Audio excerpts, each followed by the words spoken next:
All of you here tonight. Thank you for making time for yourself and for your health and for getting curious about learning some new recipes as part of this growing Bronx Eats community. Tonight, we're so excited and fortunate to have Chef Donovan Reddick here to share with us his cooking expertise. So I'd like to tell you a little bit about Chef Don. And before I do that, I'm going to ask you all again to please click on Chef Don's face. You can see right in his little box, there are 3 dots, and make sure to pin him. You click on those 3 dots, and then you have the option to pin his video, and then he'll become the main focus of your screen for the next hour. If you have a question about that, you can put a question in the chat, and hopefully somebody will get back to you. So without further ado, Chef Don is the owner of Chef Don Experience, Flavatown LLC. He is a plant-based private chef and caterer, born and raised in Brooklyn. Chef Don takes pride in providing plant-based meals that nourish the mind, body, and soul. His goal is to highlight healthy alternatives for traditional cuisines and bring your taste buds to a place he likes to call Flavatown. Here in Flavatown LLC, Chef Don maintains the flavor of traditional dishes and simply substitutes some of the ingredients with 100% plant-based foods. Chef Don has been featured in collaboration with several restaurants, including Fusion East New York and Soul Sips, and has even extended his services to industry professionals of New York City Hip Hop is Green and Brooklyn Borough President Eric Adams. Stay updated via social media with Chef Don at chefdon_ for more information. And with no further delay, I would like Chef Don to take it away. How's it going, everybody? How's everybody doing? Hope everybody's well. Everybody's safe. Everybody looks good. Good to see everybody. So I'll be demonstrating on some plant-based recipes for you all to enjoy. First, we will work on an apple turnover recipe, which includes apples. We have 2 cups of sliced apples. We have a cup of all-purpose flour. I'm using spelt flour. You can use any type of all-purpose flour that you choose for this recipe. We have some cinnamon. We also have clove and agave. I'll show you ladies and men if there is. I can't see everybody. Just to give you guys a whole platter of what is available with images. Also, we'll be doing a butternut squash mac and cheese, which is made with butternut squash with pasta and coconut milk, a couple seasonings that I will go over and demonstrate as well. And last but not least, we'll be working on a veggie meatloaf, which is made with only vegetables, mushroom-based, chickpea-based. We have some white onion, green peppers, and seasonings as well.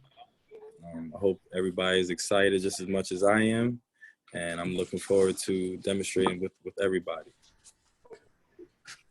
So without further ado, is everybody good to go? I could get a thumbs up. We're all good? Good to go. Good to go, all right. Okay, so I'm gonna start with the dessert first.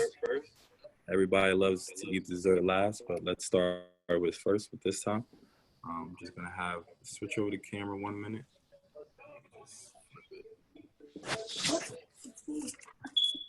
While he's switching the camera, please put any questions that come to mind in the chat box. You'll also have a chance to ask questions directly, but if things come up in your head while Chef Don is cooking, I'm happy to have them in the chat box, and then I can ask him as he's cooking the things that you want to know about. So don't be shy. I have some diced gala apples. I chose gala apples because they have a nice sweet tangy flavor. You can use any type of red apple that you choose. I would recommend using a red apple. Green apples are a little bit too sour for this recipe, and yellow apples might be a little too bland and too mushy because of the sugar content. I also have the all-purpose flour here. once again, date sugar. You can find date sugar in all your local supermarkets. All it is dried dates. So I got this Date Lady. You can get this at Whole Foods. I ordered this one, but you can find it anywhere, any supermarket you have. I have ground clove. You can also find that at your local supermarket. I have agave, which you can also find in your local supermarket. And agave is a substitute for sweetener. It's low glycemic sweetener, so it's very good for people with high blood pressure, diabetes, and have a high sugar content. This is a very good substitute. And I also have Ceylon Cinnamon, which is just another form of the cinnamon. I like Ceylon because it's a nice spice to it, but you can use regular ground cinnamon as well. And we have a cup of water. And what I'll do first is I like to add a little salt. This is optional. You don't have to, but I add like a pinch just to spike up a little sweetness a little bit. Then I will season the apples, or flavor the apples, I should say. Chef Don, I noticed that you did peel them, right? So Yes, they are peeled, peeled first and then diced. You can peel it, you don't have to, but for this recipe, I chose to peel it. It's just better when the apples are cooking down. The skin doesn't kind of interfere with the texture of the apple itself.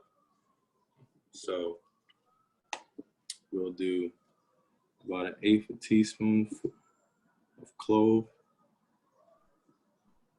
ground clove.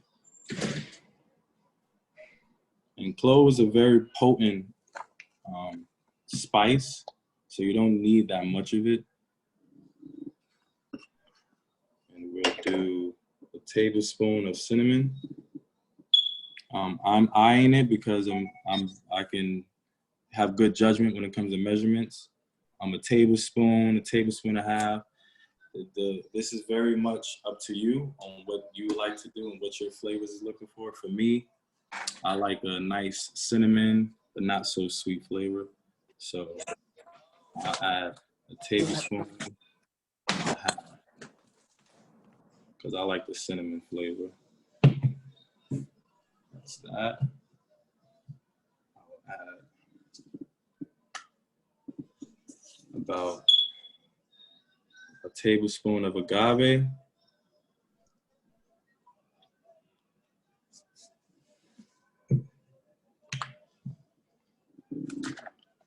Do a tablespoon of date sugar.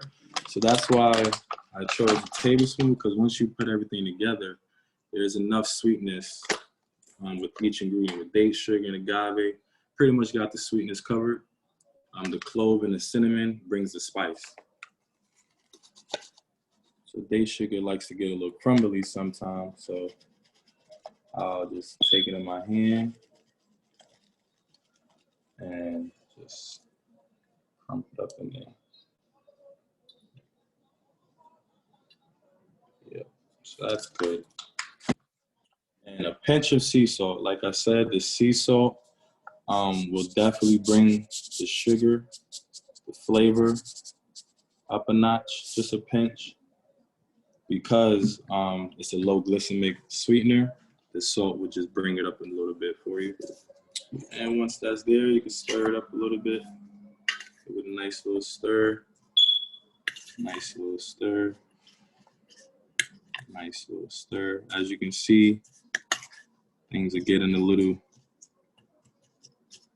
nice. I call this family time because all the cousins, all the brothers, all the sisters, they get to know them. They get to know each other. It's family reunion.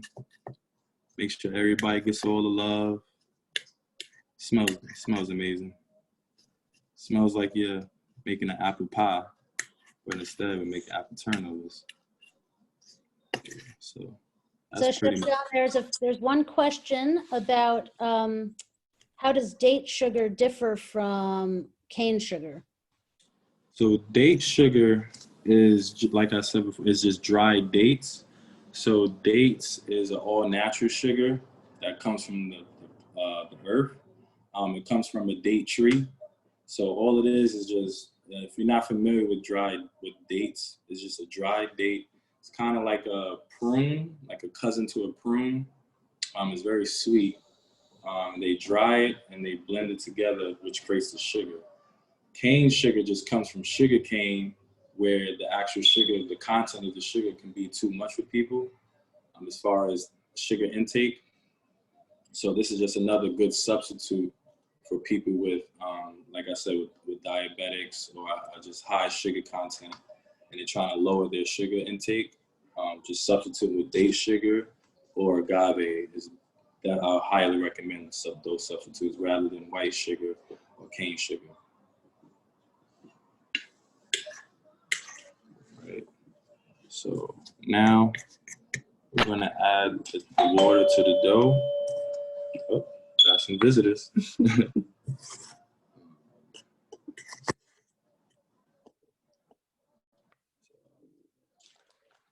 Water, so I have about a cup of water. I'm just gonna make the dough now so we can let it sit and rest before I place the apples on the stove top. So just about a half a tablespoon at a time.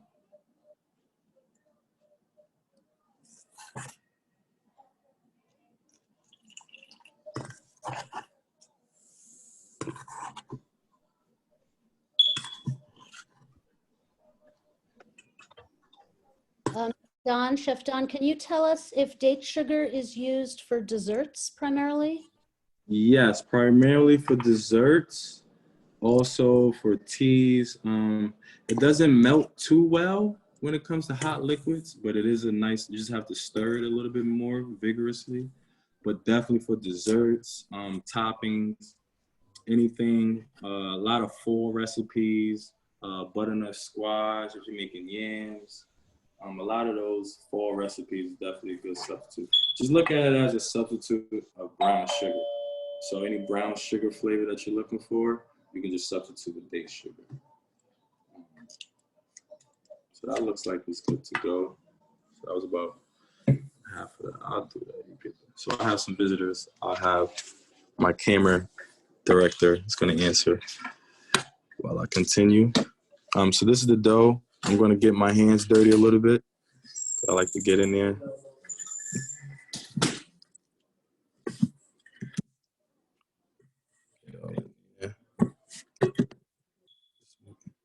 So once you work it around, you should see that the wetness will start to dry out with the excess flour that you have around.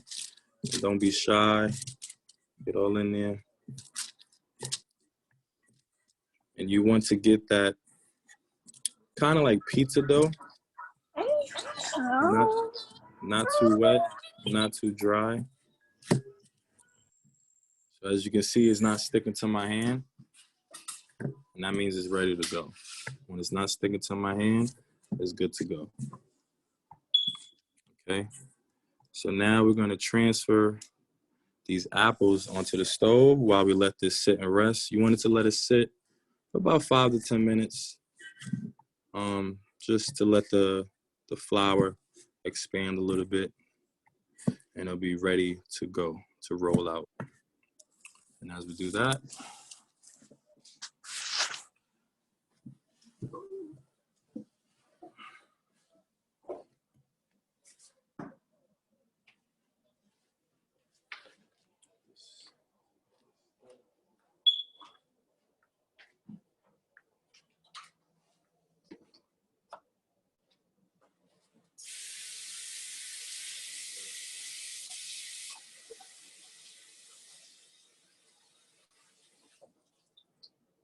so I have my skillet on medium heat.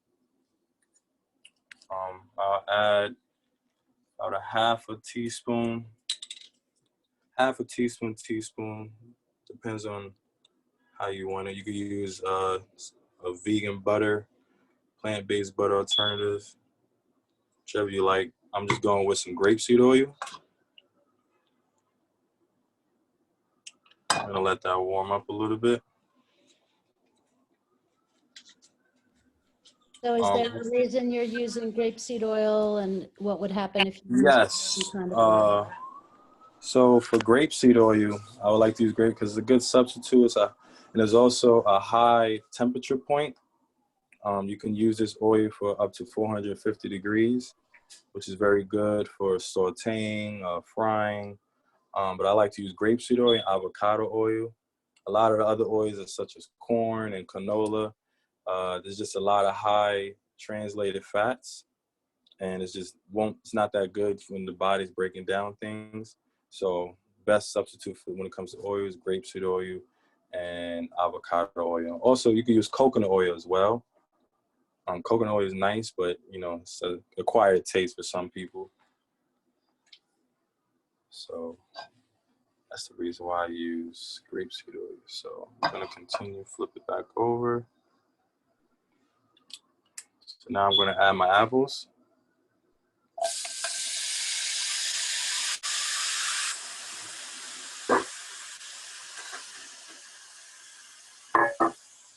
And we're just gonna, now that it's in, you let it spread it out a little bit. Can everybody still hear me? Mm-hmm. Okay. So now we're gonna turn the fire down a little bit on medium low. And as it cooks, the apples will release the water content that it has. So you're gonna have a nice little apple simmer going on. And the texture will break down and become softer. Just wanna keep stirring it because it is sugar, so you don't want it to stick to the pan. You don't want to burn anything, so you have to stay here. Just make sure everything is going well, copacetic. And it also brightens the aroma in the room, in the kitchen, wherever you're at. Gives you a nice fall smell. It's like grandma's cooking.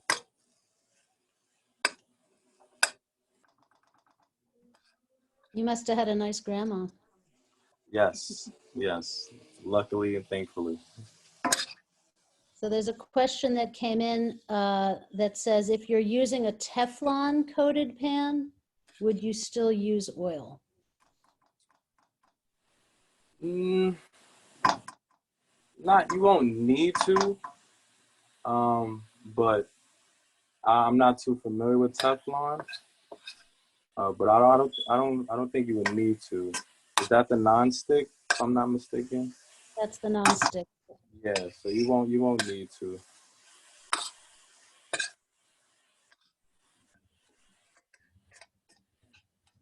If you want to if you add butter will just add flavor to it. Some type of plant-based butter, it will just add flavor, more flavor. But for me, I'm fine with the apples and cinnamon flavor. The butter will give it the richness.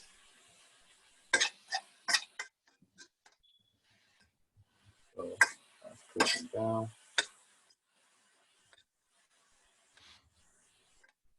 If anybody has a question they'd like to ask directly, please, there's a thing you can just raise your hand, or you can just let me know by typing in the chat, like, I have a question, something like that, if you want to just speak your question directly.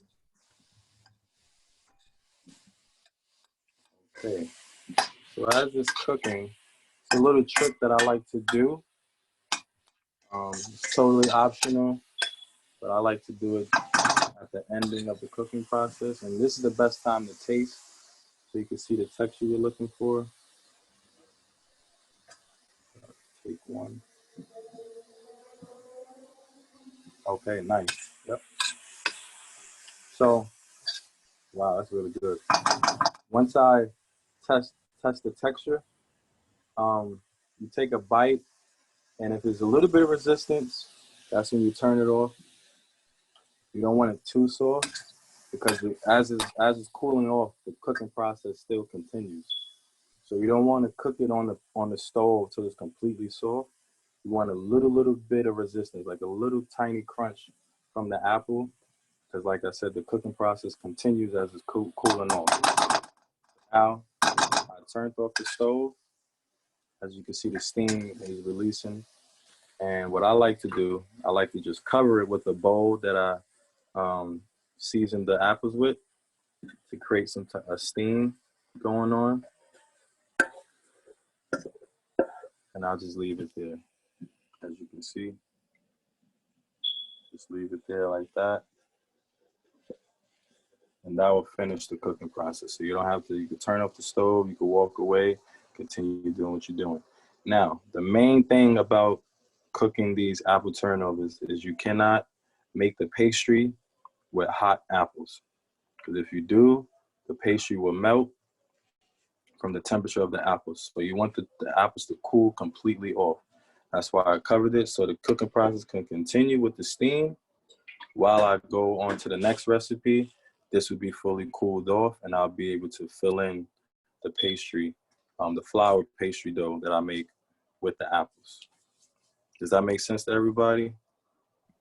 So Don, if you don't happen to have one of these nice round aluminum bowls. You could use a plate covering, you can use a stock pot cover, whichever lid that you can find, a plate, any type of lid, another pot, whatever you have. You just want to cover the lid. You know, what type of a metal bowl, whatever. You don't have a metal bowl, you could use a stock pot lid, cover the pan, and you just want to keep the steam in there for a little bit, for about 30 seconds, about a minute to 2. For me, this is done. So as you can see, so now I'm going to leave it here. I'm going to transfer it from the pan back into the bowl. Yep.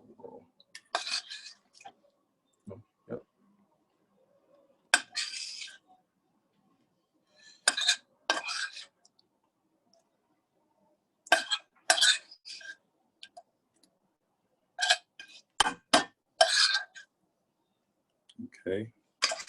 And now I'm going to allow this to cool off. I show you how to make butternut squash mac and cheese.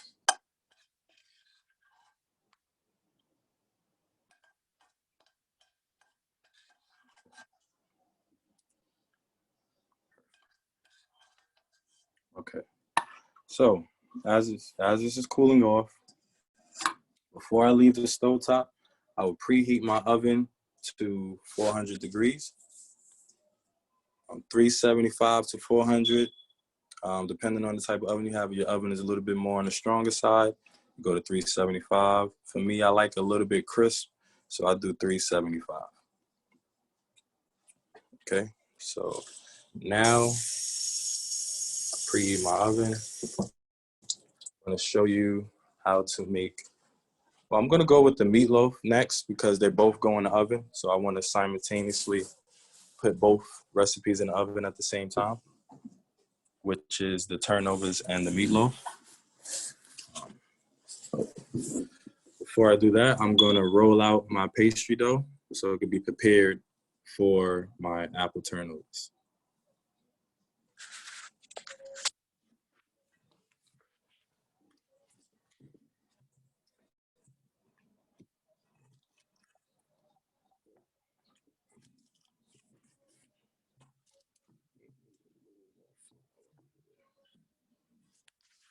I'm gonna get a little more flour just to add a little excess flour when you're rolling out. You always need extra flour.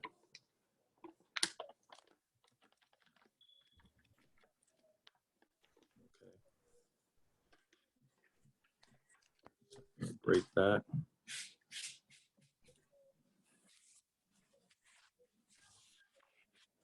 Ball. So I like to just roll a ball, palm of my hand. This one, just you wanna just have it fit the palm. Not to your fingertips, not to the end of your palm, just fit in just the middle of it. Roll it. Rolling in some dough. And as what I do to roll, I just go up, down, up, down, up, down. Now I flip, and once I flip it, I turn it horizontally. So now If you can see, I'll flip it that way. That's how you make it to a circle. So once you roll up and down, roll it out, you're gonna flip it and then flip it horizontal. And there you have it. So Chef Don, there's a question about what's under your dough. Are you rolling it out on parchment or on a cutting? Yes, I'm rolling out on parchment paper. I'm rolling out on parchment paper. Can you tell us why you're doing that? I roll it out on parchment paper just so the flour doesn't stick to my chopping board. You can use a silicone mat if you have one. You can roll it out on your countertop, whichever you like to do. Personally, for me, since I have a prep station here, I'm just using a parchment paper so I can keep all the flour intact. But other than that, I'll be rolling on a countertop. So parchment paper is really easy to pretty much find at any store, right? And it really helps things from sticking on. It helps with the cleanup. Helps with the cleanup. Helps with the cleanup, right. So I'm gonna go a little quicker this time. Every time you roll, make sure you flip because you want the flour to be on both sides. So always make sure you're flipping. Always make sure to flip.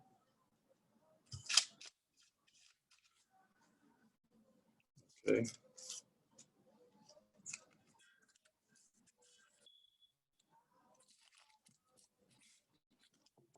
I'll do one more. I'll make this one a little smaller just so it can fit in the parchment. So if somebody wanted to make this who's having a party or having guests over, not that we can imagine doing that these days, can they just double the recipe and make more of them in the same? Yes, yes, you can just double the recipe. This recipe serves about it's about three servings with the flour. If you want, you could just double everything and you'll be, if you want to serve 6 people, you just double it. 9, triple it. It's definitely a good hors d'oeuvre, we should say, or a treat for a party. I had these for Thanksgiving gathering last year, and a lot of family members loved it. So this is done. I'm just gonna keep it on the parchment, and don't be shy. Don't be shy of the flour. Let the flour get all around there. And now I'm just gonna transfer it to the side as the pastry, the apples cool off. Slide that over.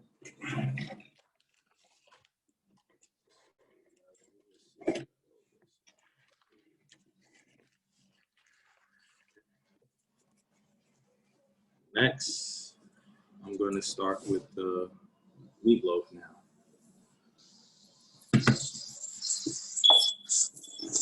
So with the meatloaf, I have about 3 cups, 2 cups and a half to 3 cups of portobello mushrooms.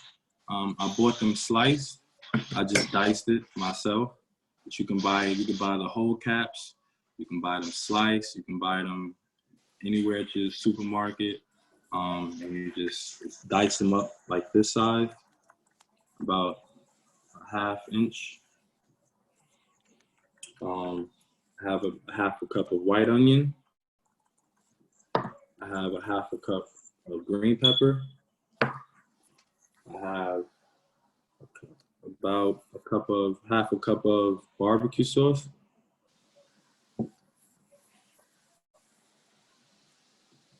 So I have 2 different servings because 2/3 will go in the actual batter mixture, and the next third will be on the topping. And I'll explain that once we get. Okay, so can I just repeat, Chef Don, all you did before this class began was to chop up vegetables. Yes, that's all I did. Chopped up the mushrooms, you chopped up the peppers, and you chopped up. Yes. Yeah. Yes, that's all I did was chop up the mushrooms. You can actually buy peppers and onions already diced and sliced as well, depending on your preference. You can buy it from your supermarket already cut up for you. For me, I just, cut it myself, but it's to each own. I also have a can of chickpeas, which is about a cup of chickpeas inside. I have onion powder, oregano, cayenne pepper, and I also have teff flour. Teff flour is another substitute of flour, which is an ancient grain. It's a very fine grain, gluten-free grain, so there's no gluten within this flour. It gives it the nice meaty color and also the meaty texture that you're looking for when you're doing plant-based meals. So teff flour is definitely good. You could do this with burgers, meatloaves, any type of ground beef recipes, tacos. Teff flour is a good binder to combine the mushroom or chickpeas or whichever blend that you're doing, rice blend, quinoa blend. But teff flour is what I'm using for today. So what I'll do is I will add my mushrooms to my food processor. This is a Ninja food processor that I got at Target. It's about $30. Very, very durable, very reliable. The blade is extra sharp, so be careful if you do decide to buy one. The blade is very, very sharp, so just be careful. Chef, question, is it possible to, what's the difference between teff flour and chickpea flour? There's no difference, so to speak. Those two flours are just gluten-free. So when I chose either one would work in this recipe? Yes, either one I recommend this recipe. Teff flour I use because the color, it gives it the nice ground beef color. Chickpea flour, it would do the same, but it's just a little lighter because the flour is yellow. So it just brightens up the color of the meatloaf, which is fine, but it'll work the same. They're both gluten-free, which is what I love the most. So I add my mushrooms into the blender. If you have a Blicker blender, you can add everything all at once. For me, being I'm at my prep station, I'm just doing, so I will process this.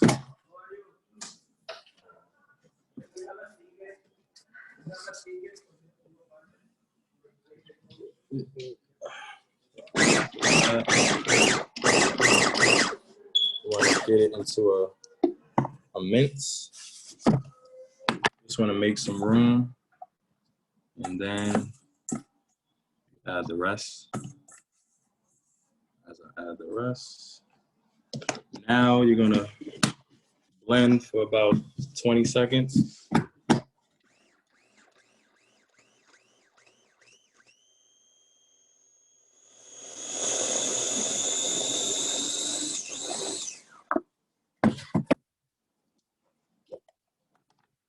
This is how it looks. You want like the mince look.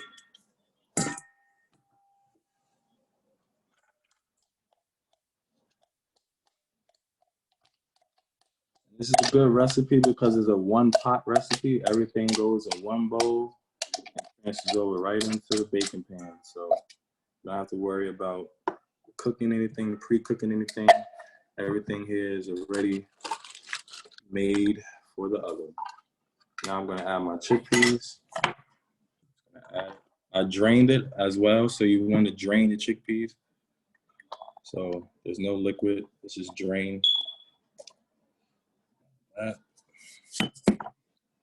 And now I will add my vegetables, my white onion, part of my flower onions, and my green onion. Green pepper, I'm sorry. I'll blend this now. So you want to get this texture together.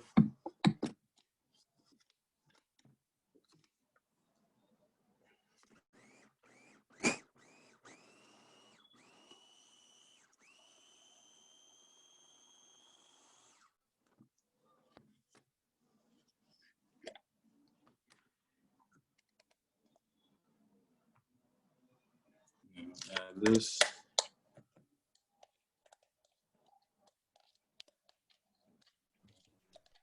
one thing I also notice about your cooking is that you can see that you can make amazing things with a very small space, right? The same Yes. way you made the apple turnovers, where you're making the meatloaf, you don't need a huge kitchen, you don't need a huge countertop. You really can use the space you have to make these beautiful dishes. You'd be surprised. Now you just stir it all together. If, like I said, if I had a bigger processor, everything would be blended together.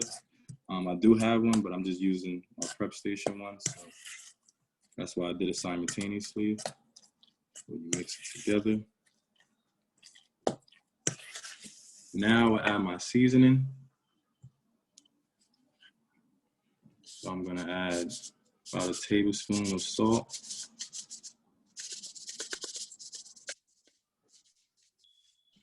So there's a question of whether you can use green onions or shallots Yes, you can instead use of regular white onion. any onion that you like. I would say go for it and see what it tastes like. The shallot sounds really good. Green onions as well. I chose white onion and green pepper because it's that savory flavor. The shallots will bring a nice, sweet, vibrant flavor that I would like as well. I'll actually try that myself. Now I'm going to add 2 tablespoons of onion powder. When it comes to plant-based recipes, onion powder is key. It brings everything together. I'm going to do 1 tablespoon of oregano.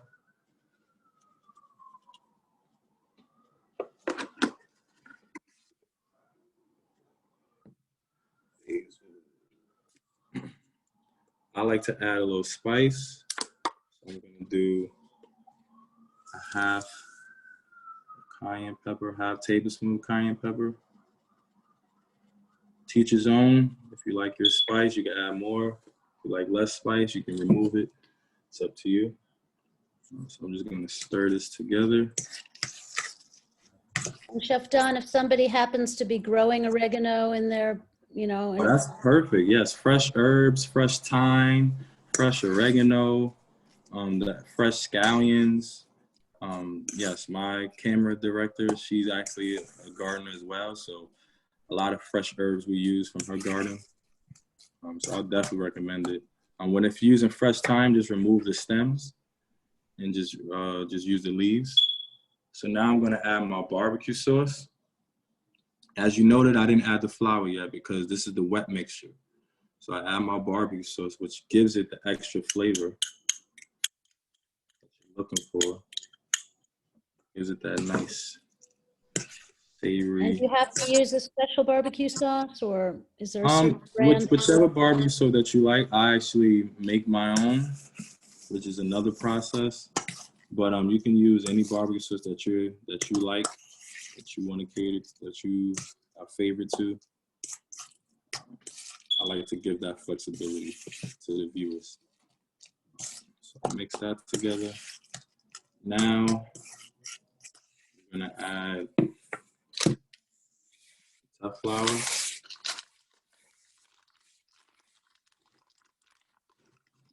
Now, depending on the texture that you're looking for, you can do a half a cup to a cup. Me, I like I guess you call it the mushy texture. Not a lot of people are a fan of that, but I like it because I like to get the natural flavors and texture of the vegetables. So I usually go with half a cup, sometimes a cup, sometimes I'm gonna go with half a cup. And if you need to add more, you can always add more. But this is the binding process. This is where everything gets to stick together.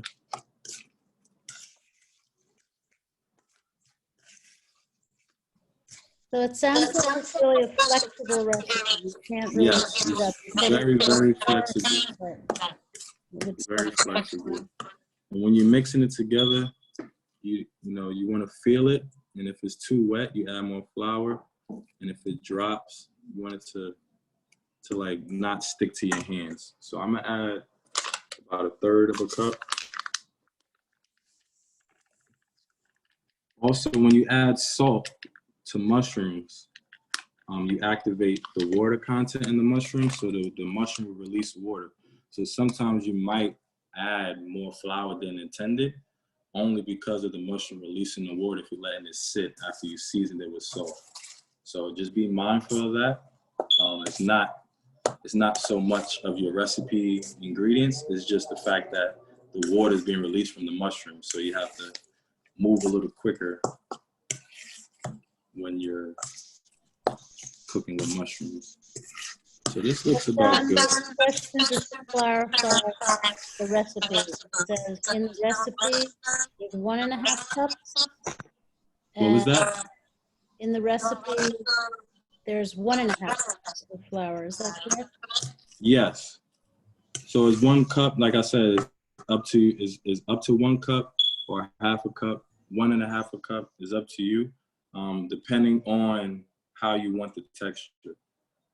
I like to go with a cup to a half, like a half to a full cup. If you go to a cup to a cup and a half, there's more of a heartier texture. So the less of the flour, the more looser the meatloaf. The more the flour, the more heartier the meatloaf. So for me, I like the softer texture rather than the heartier texture. That's just my preference. So that's why I go with a cup. Now, if you want the heartier, you'll go with the cup and a half. So that's why I put cup and a half, because that's usually the response and feedback that I've got. People like the more heartier meatloaf. So I went with that for the people's call. So this looks good. This looks good. This looks good. It's not sticking to my hands. Yeah, so. There's another question about whether you can use another vegetable to replace the mushrooms on this veggie loaf. You can just do chickpeas. Chickpeas, and as far as another vegetable, no. Not that I can think of the top of my head, because mushrooms is the ingredient that's giving it the meaty texture. The chickpeas just gives it the hardiness and the protein factor. So I'm not too sure on what you would substitute the mushrooms with. Lentils, you can use lentils. You can use brown lentils, green lentils, yellow lentils, red, whichever lentil you like to choose. You can definitely do lentils. You can do beans, any type of beans that you like to use. I just like the mushrooms because of the flavor, texture, and also the color it provides. So I'm gonna, 1 second. I'm gonna get my oil so I can grease my pan.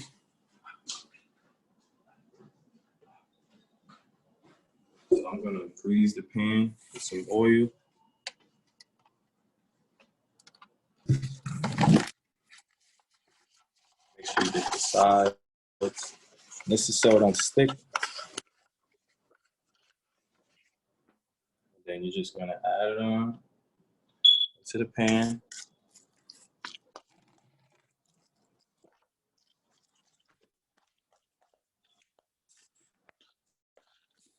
I have a meatloaf pan that I got from Family Dollar. It comes for 2 for $1. They come in handy. If you don't have a meatloaf pan, you can go to your local supermarket and get it. I'm pretty sure they have it. Aluminum pan. Fill it in there. And the key, you want to tap it, so once you bang it down, you don't have no holes, no gaps. Flatten it. John, there's a question about, in the recipe, it says to add extra onions and peppers to the flour mixture. Is that, do you have to do that? Yes, you don't have to, but for me, you don't have to. It's just, it's teacher's on. It's if you like it, if you like more onions and peppers, you can add more. Like I said, personally for me, I'm not adding more, so because I have what I use in the food processor. But if you would like to, you can. It's optional, but you don't have to. It's just for texture purposes. That's all it is. Because when you say meatloaf, people are looking for a certain type of texture. So that's why I have certain things. That's why I have that cup and a half of flour to give you that extra texture that you may be looking for. That's why I have the extra onions and peppers to give you the more of the vegetable or heartier texture that you're looking for. I'm making this the way I would like it, so I'm just omitting that part of the recipe, and that's more than likely the only thing that I would be omitting is the extra half a cup of flour and the extra onions and peppers. So now I will be using the rest of the third of the barbecue sauce for the top. This is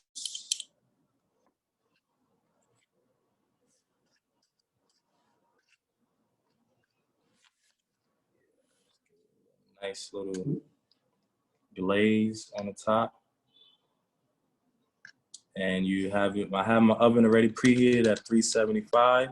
You can cook this in the oven, bake this in the oven from 350 to 375 for 30 minutes, at least 30 minutes, 30 to 45 minutes. You just have to check it after 30 minutes. Check it, you put a fork in it. If there's any residue left over, then you know what I mean, you have to still cook it. If there's nothing on the fork, then you're good to go.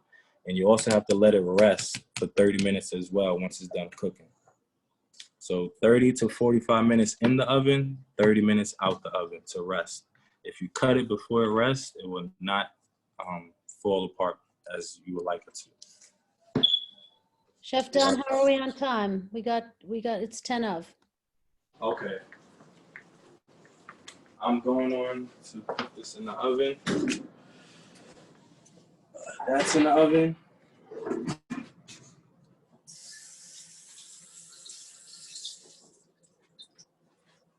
I'll bring my pastry filling. You're making us all hungry. Okay.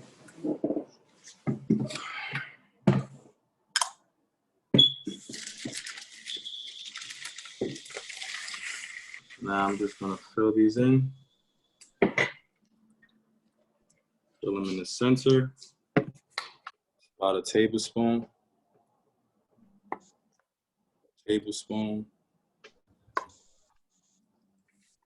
Tablespoon.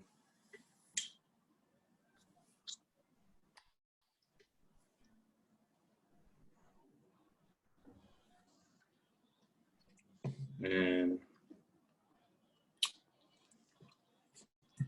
all you're gonna do is literally just fold, and that's it. So I'll take it from the top. I'll have a little bit of water, just a little bit just for the edges. You know, touch up the edges before you fold. We dipped down to around 64 by 7. And overnight, with clear skies, we'll go into the 50s again. So be prepared as we go.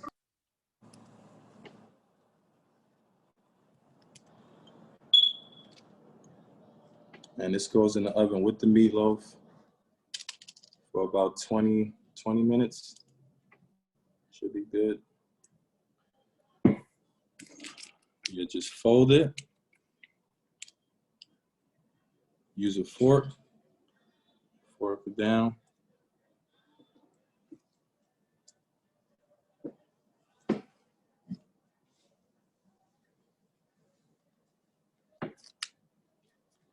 And that's done.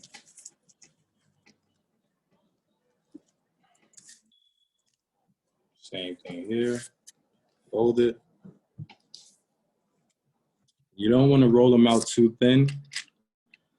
They won't be able to fold if it's too thin. So you want to have it to a nice width. Say about 1/8 of an inch in width.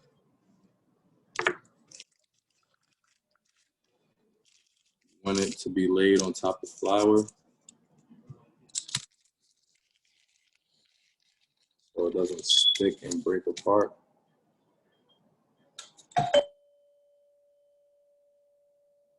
Got some visitors again. You're popular. Yeah, it's just maintenance. They're trying to fix something. So mine's is not that pretty. I'm a little heavy-handed when it comes to pastries, but this is my demonstration one right here. This is a nice one. I like that one. You just put that in the oven, and you can follow me. You could keep it on this parchment paper if you like. You don't have to. I'm just gonna keep it on the parchment paper. Add a little flour on the bottom. Some of the excess flour on the bottom. And go over.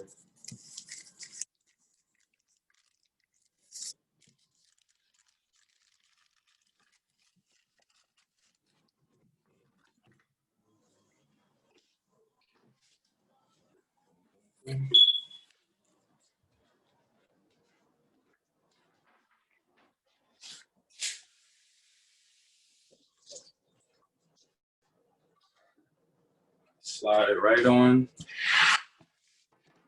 baking tray.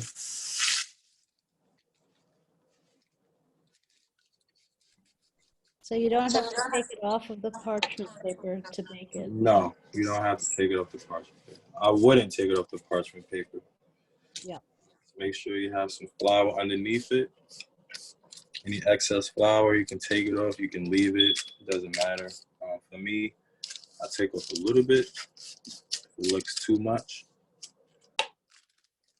And put that in the oven.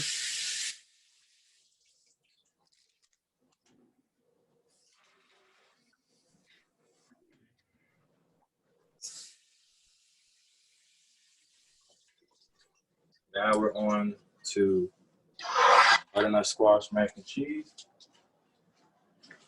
So it looks like we may run a little bit over if people are okay with that. If you have to leave, obviously we understand. One thing I want to also ask, it looks like it's not a problem to have the meatloaf and the apple turnovers cooking in the same oven. That's fine. Something that's sweet and something that's savory in the same space is fine. Chef Don? Yes, you could cook it at the same time. So I thought you was talking to the audience. No, I just want to make sure that that's okay. Sometimes people are a little worried about cooking dessert at the same time as dinner, but it's not. Oh, no, definitely. So now I'm going to start with the butternut squash mac and cheese. I have a cup of, I had pre-sliced butternut squash. All I did was boil it in some hot water for about 7 to 10 minutes. Depending on the type of squash you have, depending on how long you have to cook it. All you want to do is cook it till it's tender. How you know it's tender? You just put your fork in it, and just if it goes through without resistance, it's ready. If you have a little resistance, let it cook for a little while longer. But 7 to 10 minutes, no more than 10, at least 7. All the squashes I had is around that time frame. And I also have some boiled kamut pasta. Kamut pasta is another ancient grain pasta that is good for the digestive system, good for protein.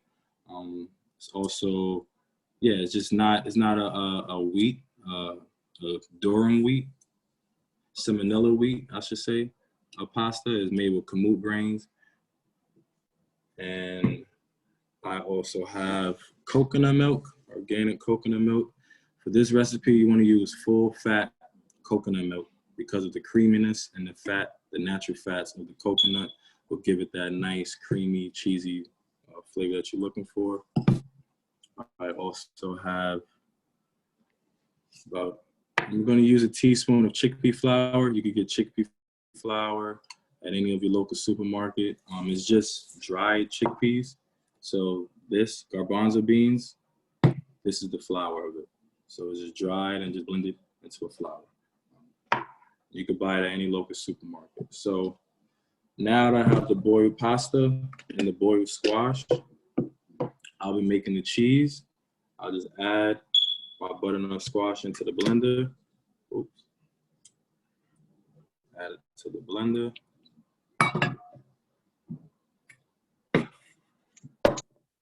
I'll add my coconut milk. So when you add in the coconut milk, I would you're not gonna add all of it because you're gonna add some into the pot when you're simmering.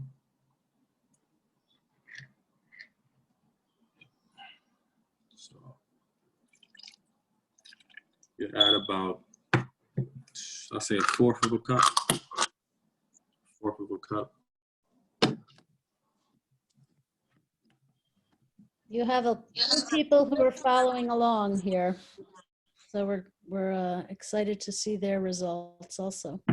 Okay. I'm gonna plug in my blender. Pardon me for the noise.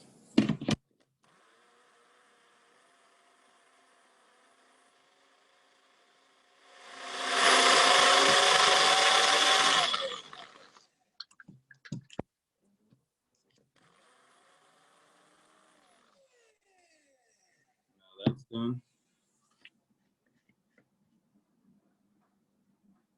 Now you don't want this to be too much of a liquid because you're gonna add it to the roux that I'm gonna make with the chickpea flour. And that's enough liquid already. So you don't want this to be too watery. You don't want it to be too thin. You still want the creamy texture from the butternut squash and the coconut milk blended together. Now we're gonna go onto the pot with our squash, with our pasta,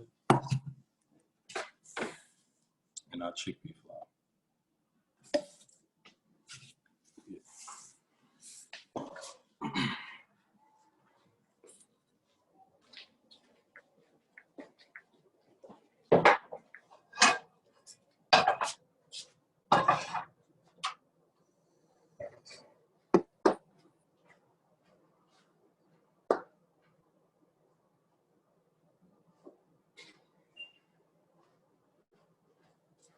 And I also have my seasoning, I have my sea salt, onion powder, and I'm gonna add my grapeseed oil.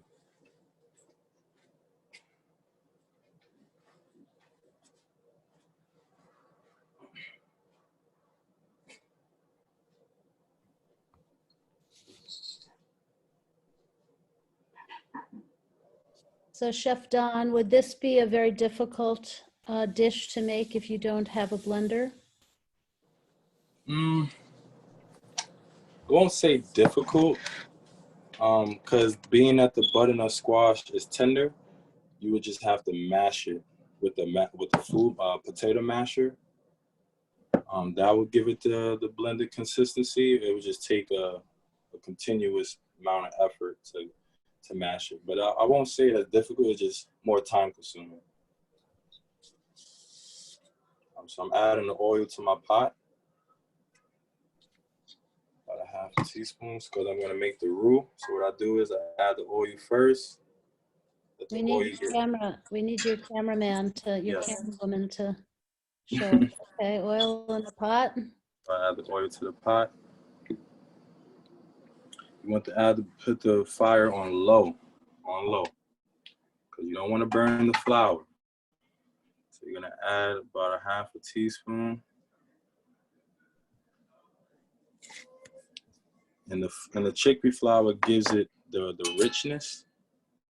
And all you're gonna do is just stir it all around. You want it to get golden brown like that.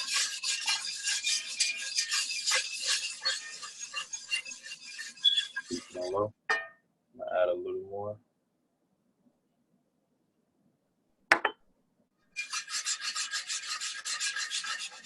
Now, once you see, you don't want to see it browning. Once you see it getting golden to that color, once you see it get a little close, get a little darker, that's when you know it's ready. And now you're gonna add a little bit of coconut milk first.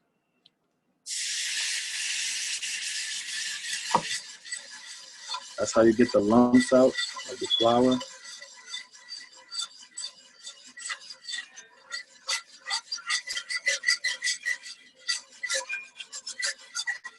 And now I'm going to add the butternut squash puree that we made earlier.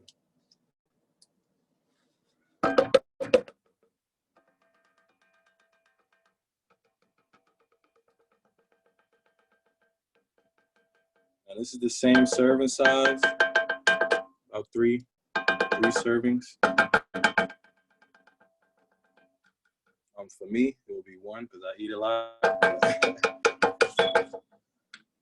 Okay, that's in there, and you keep it on low. You see the bubbling? The bubbling is going to create. This is going to burn with the fat of the coconut milk, which is going to create that creamy richness that you're looking for.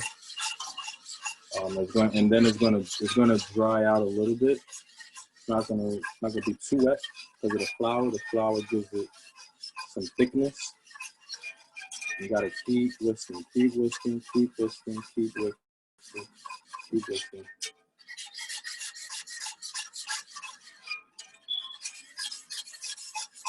Keep whisking.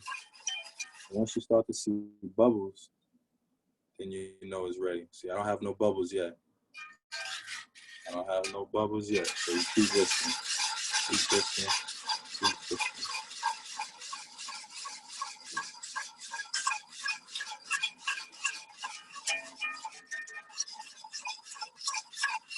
Okay, no bubbles yet.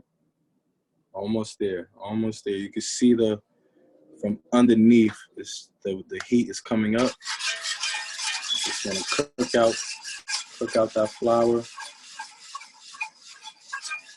cook out the liquid a little bit. Okay. Now, once it drops, see how that looks? Like cheese whiz a little bit. Now, turn up the stove. Add some seasoning. Add half a teaspoon onion powder. 1/4 of sea salt.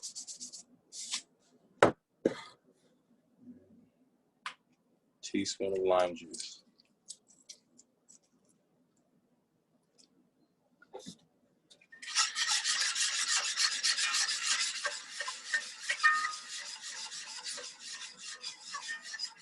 Now I add it.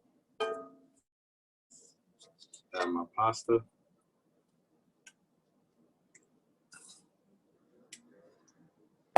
Now you can remove the whisk. You won't be needing this no more.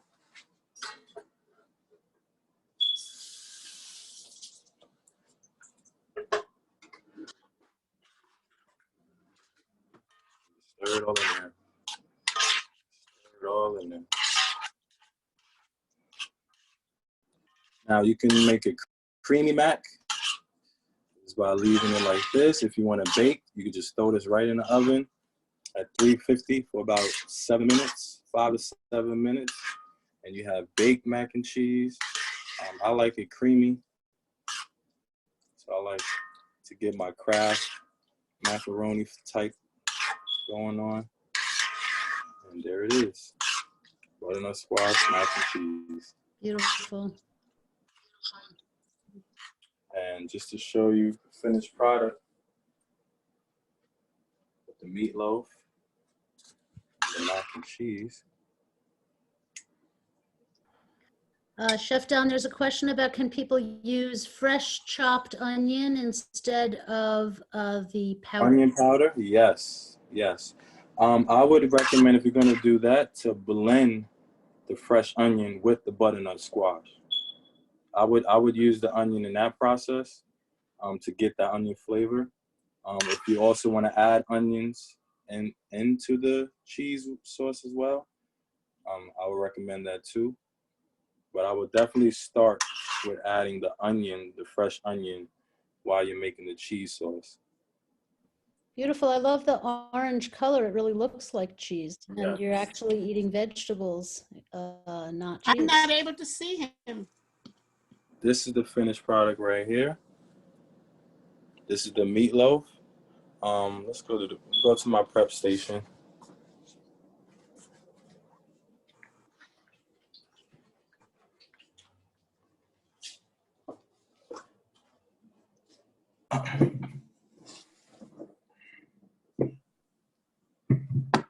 So this is the meatloaf as it was finished.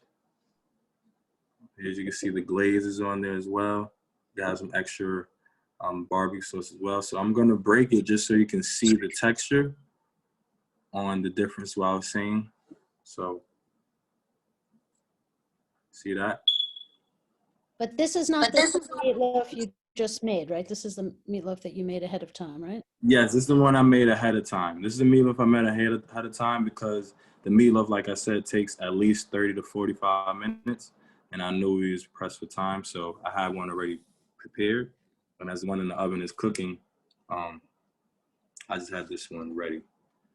So that's the meatloaf. This is the creamy mac and cheese, just so you could get a context of the texture. And there you have it. Beautiful. I think we're all ready for an invitation to dinner. Any final questions? And keep in mind, this is a plant-based meal that was made within an hour. You might have went a little bit over just because of the dialogue, but you know, this is something that we all can do. We just have to dedicate our time to it and, you know, really have this experience, you know, have somebody with you, have a partner, family members, anybody. This is the time to like really bond with each other in the kitchen while you're making your bloopers, while you're finding out new recipes, while you're substituting a fresh onion for onion powder. Like those memories and those situations are always welcomed in the kitchen because food is surrounded by love and love is within the food. Beautiful. So I definitely looking forward to hear you guys, everyone's feedback and how they're enjoying it. And if you have your own switches to the recipe, you know, I always like to see people innovate.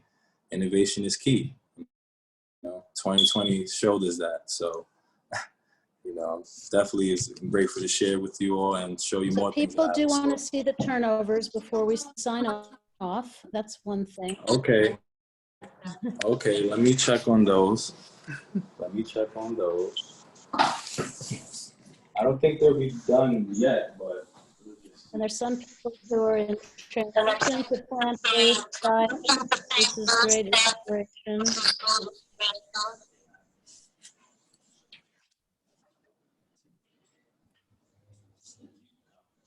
We'll take a look at the turnovers and then we will say goodnight.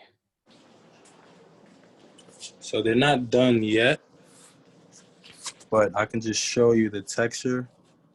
They're getting there. They're not done yet. And also, the reason why you see the liquid coming out, you have to poke holes. So you have to poke holes in the pastry before you bake it. That's how you release the liquid in the air, it doesn't get trapped. I poked hole in this one. This one I kind of didn't do that too much, but you want to be gentle. So sometimes you might poke a hole and it might not go all the way through. You just want to pierce it enough for the air to travel through so that you don't have an overflow of liquid coming out like that. So that's just a pastry 101 tip. And like I said, the excess flour is okay because this is what it looks like when you have excess flour on a parchment paper. It's not a problem. You don't have to bake it look too neat. You know, for me, I just like the space I had. So this is how it came out. But, you know, just showing you steps along the way. I would say it would need about 5 to 7 more minutes just in the middle part. It's a little bit, you know, depending on how you like your pastry. If you like a chewy texture, a chewy Danish kind of texture, this is ready. If not, if you like more of a apple pie kind of texture, just leave it in for about 5 to 7 minutes. Beautiful. Well, thank you so much to Chef Don. We hope that you've been inspired. I know that I have to prepare these recipes at home and share them with your friends. If there's anyone who'd like to share their final product, we would love to see it. The whole idea of this is to learn and then repeat what you've seen tonight at home and with your friends, with your family. And maybe you'll even feel more confident to explore other recipes when you cook at home, or you'll be inspired to keep attending Bronx Eats classes so that you can keep expanding your cooking and recipe skills. Whatever you decide, go for it. Invest in your health. Cooking from scratch at home always uses fewer processed ingredients and builds your health, especially for those who are seeking to overcome or prevent chronic diseases like diabetes, hypertension, heart disease, and cancer, which is actually all of us. Remember, your diet and the food you choose to eat are a key part of your health. Food is the best medicine, and we all need to double down on our health promotion strategies to fight this virus and other stressors. So happy cooking. Thank you so much for coming. Stay well, and I can't wait to see you next time. Take care. Thank you, Bye, everybody. everybody. Thank you you. again. Thank Bye-bye. you. Thank you. Good night. Bye. Good night, everyone. Oh, did anyone night. want to share? Did Good anyone want night to and thank you. Good night. Any Good final night. products? Sandra, Yes. you have your recipe. Can we see it? Whoa, let's see. Wow. Okay. Wow. You have some people following along. That's great. One thing, my blender did it a little too, blended the stuff for the meatloaf a little bit too much. If I put some Okay. extra flour, will that help? Yes, yes. And that's why you always leave room. That's why I always leave room for the flour content, because situations like that happens, you know, and you just add more flour. Just add more flour. You don't want to add too much, but you just want to have enough that is not sticking to the spoon, Okay. right? Or sticking to your hand. That's all. And you're good to go. Can I see that again? Hi, Sandra, this is Dima. Can I see that again? It's not mixed yet. Okay, good, okay. That's the meatloaf. Great. I'll take a picture and send you. Yeah, send it. We'll share it with the group. Thank you again, Chef Don. Really great Thank job. you. Thank you. I Everybody really appreciate you enjoyed all. Thanks a lot. Take care. it. We appreciate you. Good night, everybody. Good night. Good night.